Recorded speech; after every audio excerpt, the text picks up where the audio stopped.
So this is a 320 millimeter press.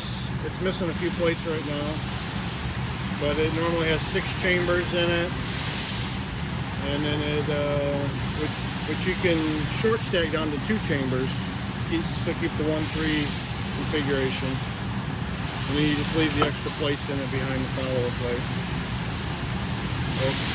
So each chamber is 0.05 cubic foot. So this would be great for a small lab.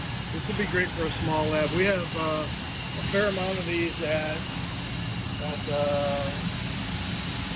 more on the cannabis side than the CBD side.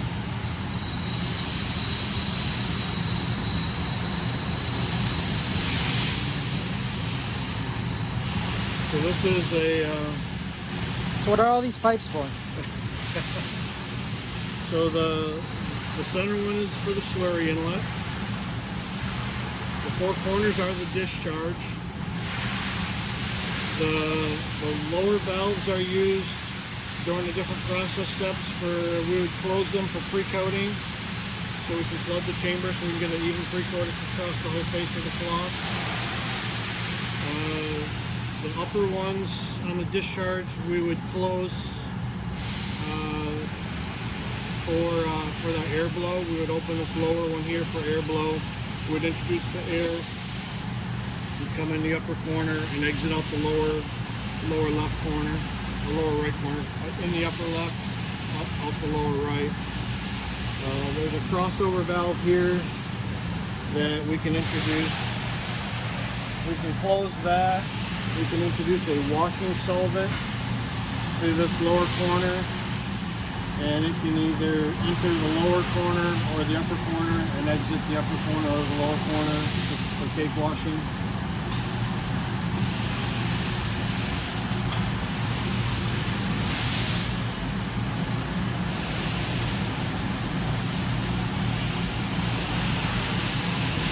And what kind of diaphragm pumps do you use when you're running cold applications? This particular pump is a Yamaha pump. We have since switched to off-road FDA pumps. Do you have any problems with cold temperature operation?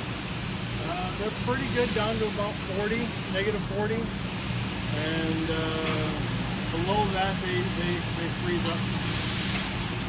And what kind of diaphragms, balls, and gaskets do you guys use? We were using Viton diaphragms.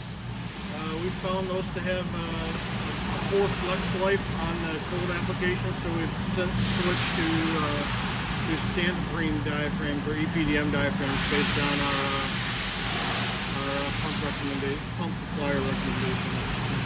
What about the balls and the gaskets?